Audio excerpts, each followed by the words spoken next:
तो अगर आप इंडिया से जर्मनी आ रहे हैं तो आपको एडजस्ट होने में यहाँ बहुत टाइम लग सकता है, और यहाँ पर ऐसी बहुत सारे रूल्स हैं जो ना चाहते हुए भी आपको फॉलो करने पड़ेंगे, और ऐसी बहुत सारी चीज़ें हैं जिसे देख कर आपको सबसे पहले शॉक लगने वाला है।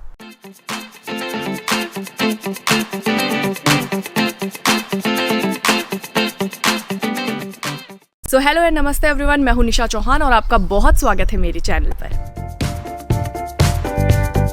तो चलिए शॉकिंग चीज़ों की जो शुरुआत है वो घर से ही करते हैं। अभी मैं घर के पीछे खड़ी हूँ और आप देख रहे होंगे यहाँ लाइन से डस्टबिन रखे हुए हैं। यहाँ एक नहीं, दो नहीं, 5 डस्टबिन रखे हुए हैं। एक यहाँ गार्डन के पास रखा हुआ है, ये एक घर के बाहर साइड रखा हुआ है।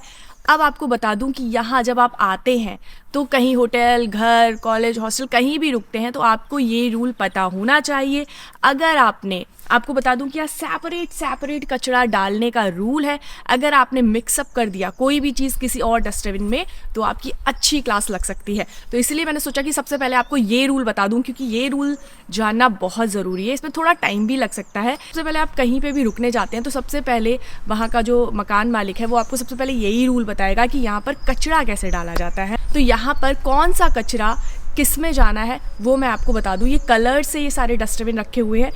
आपको उसका ढक्कन देखना है, उसका जो लिड होता है डस्टबिन का वो देखना है कि किस कलर का है। तो ये जो है ये येलो कलर का है। येलो कलर के डस्टबिन में कौन सा कचरा जाना है, तो सबसे पहले मैं आपको वो बता दूं कि येलो डस्टबिन में जो भी रैपर्स होते हैं, जैसे बिस्किट के पैकेट के, नमकीन के पैकेट्स के, पॉलीथीन्स होती हैं, पॉलीबैग्स होते हैं, वो सारा कुछ जो लाइट रैपर्स होते हैं वो सारा कुछ इसमें जाना है।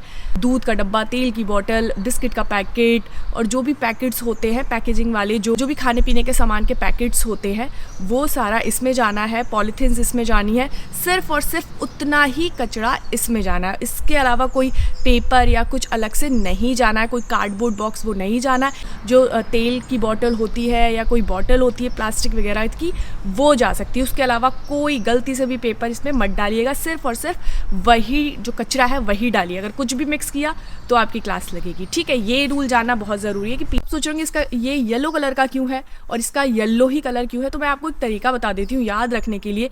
जो पैकेजिंग होती है अक्सर वो येलो होती है, लाइट कलर की होती है। तो ये येलो लाइट कलर है तो इस वजह से इसको येलो रखा गया है। जो भी लाइट कलर की पैकेजिंग होती है, दूध, बिस्किट वगैरह की, वो पॉलीथीन वगैरह जो भी येलो कलर का, मोस्टली येलो होता है, लाइट होता है, तो इस वजह से लाइट कलर दिया गया है और येलो कलर दिया गया है। तो आप इसमें पॉलीथीन और पैकिंग वगैरह डाल सकते हैं। ठीक है, कागज़ और कार्डबोर्ड्स नहीं। और अब आता है ये ब्राउन कलर का। ये पूरा ब्राउन कलर है। इसमें जाएगा ब्राउन से बायो। तो जो भी बायो कचरा होता है वो सारा इसमें जाएगा। इससे ब्राउन तो याद रखना भी इजी है। और साथ ही बायो में आपका सारा किचन का सामान, जैसे कि खाने पीने का, छिलके, सब्जियों के छिलके, खाने पीना, बचा खुचा खाना पीना, वो सारा बायो इसमें जाएगा। लेकिन हाँ, गलती से भी कोई जैसे जो पैकेट होता है ना उसको मत डाल दीजिएगा। खाने पीने का खाना पीना निकाल के इसमें डालिए और पैकेट इसमें डालिए। ठीक है, तो ये इसमें जाएगा। तो ये जानना बहुत ज़रूरी है। इवन इसमें बायो पॉलीथीन जो होती है ना, बायो पॉलीथीन में डाल के ही डालिए। इसमें कोई पॉलीथीन, कोई पैकेजिंग कुछ नहीं, सिर्फ और सिर्फ खाना पीना, छिलका वही जाएगा। ये ब्राउन वाले में। और ये है ग्रीन में क्या है, और सारे कार्डबोर्ड जाएंगे। जो भी आपके अमेजोन वगैरह ऑनलाइन जो भी कार्डबोर्ड पैकेजिंग आती है वो सारी ग्रीन वाले बॉक्स में जाएगी। कागज़, पेपर जो भी है, सिर्फ और सिर्फ पेपर, कार्डबोर्ड्स वगैरह जो है वो ग्रीन में जाएंगे।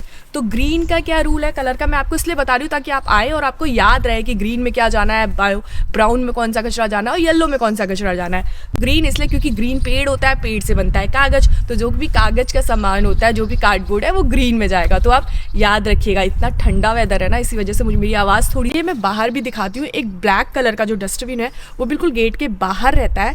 मैं वहाँ पे आपको दिखाती हूँ। ये मैं अपने मेन गेट के बाहर खड़ी हुई। यहाँ पर एंड में ये ब्लैक कलर का डस्टबिन रखा हुआ है। यहाँ पर जितना भी एक्स्ट्रा कचरा होता है वो डाल सकते हैं। जैसे टूटा हुआ कांच हुआ, कपड़े हुए गंदे, बेबी डाइपर्स हुआ, पैड्स हुआ, वो सब इसमें जाता है। जो रिसाइकिल नहीं होता है तो वो कचरा जो है वो ब्लैक डस्टबिन में जाता है। आप देख सकते हैं इसका जो लिड है वो ब्लैक है, तो वो ब्लैक में जाता है। तो कुछ इस तरह के यहाँ पे रूल्स हैं। तो सारा कचरा सेपरेट ही डालना है।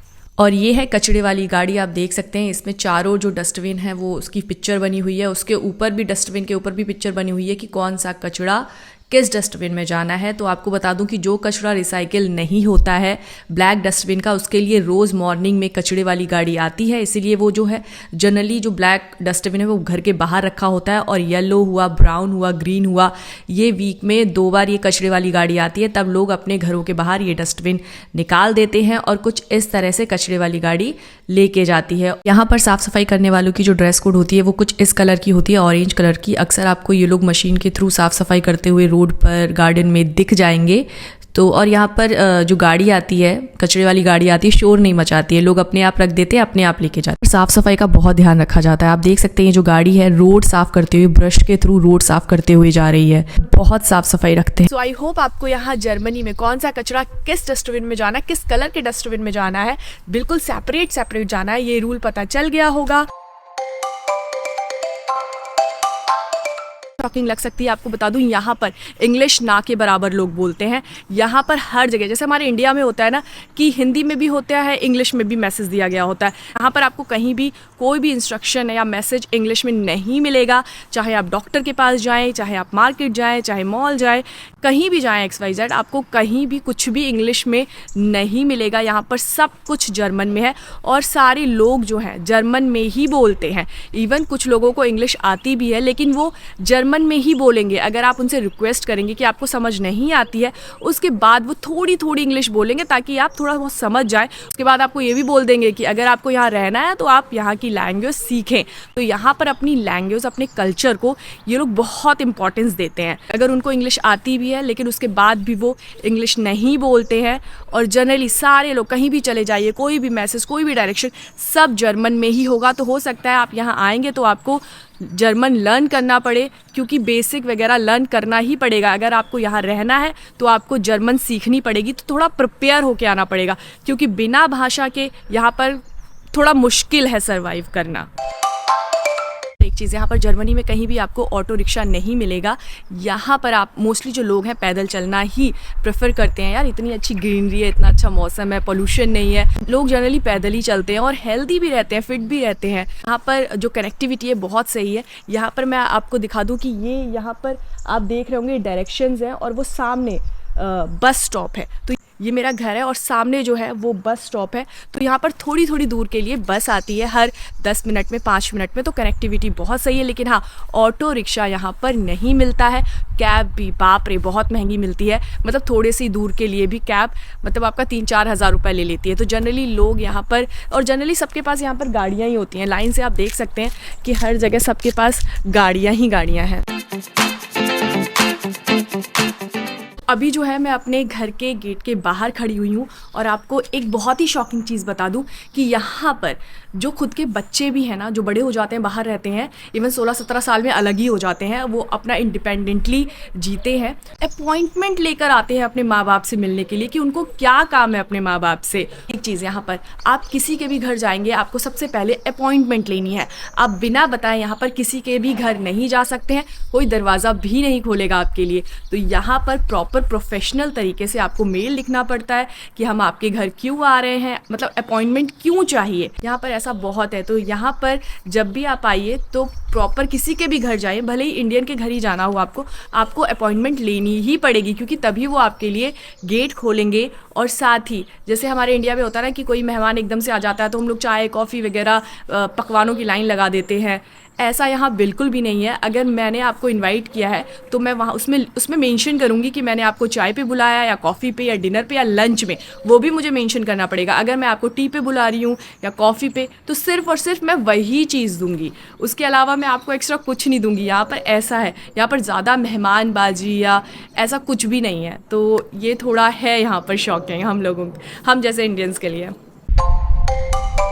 और एक चीज़ आपको बता दूँ, जर्मनी का जो वेदर है बाप रे बाप मिनटों में चेंज होता है। जी हाँ, जब भी आप यहाँ इंडिया से आएंगे तो आपको थोड़ा एडजस्ट होने में टाइम लगेगा। समर जो है यहाँ पर बहुत कम समय के लिए आता है, लाइक मई से सितंबर तक यहाँ पर समर रहता है। और उस दौरान आपको बता दूँ समर में जो टाइमिंग है वो जो है रात के 10 बजे तक आपको ऐसा लगेगा कि दिन ही है। इतने बड़े दिन होते हैं, रात के 10 बजे तक भी दिन ही रहता है, तो इतना बड़ा दिन होता है।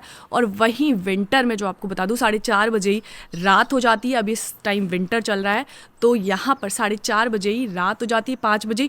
और जो मौसम है, जैसे आप घर के अंदर है, आपने सोचा धूप निकली हुई है तो चलो बाहर निकलते हैं, जैसे आप बाहर निकलेंगे तो बारिश होने लगेगी, बादल आ जाएंगे, तो मतलब मिनटों में यहाँ पर वेदर चेंज होता है। तो इसके लिए भी आपको थोड़ा प्रिपेयर होकर आना पड़ेगा। और एक चीज़, अगर आप जर्मनी में विजिट के लिए, घूमने के लिए आना चाहते हैं टूरिस्ट वीज़ा पे या विजिट वीज़ा पे, तो आप दिसंबर, जनवरी, फरवरी बिल्कुल भी मत आइए, क्योंकि यहाँ पर जो है बहुत ही बेकार, बहुत ही गंदा वेदर रहता है, बहुत ज़्यादा ठंड, माइनस में स्नोफॉल, बारिश। तो आप ऐसे वेदर में घूम तो पाएंगे नहीं, तो आपका आना यहाँ पर वेस्ट है। अगर आपको यहाँ पर आना है तो सबसे अच्छा टाइम जो होता है वो होता है मई, जून, जुलाई, अगस्त, सितंबर।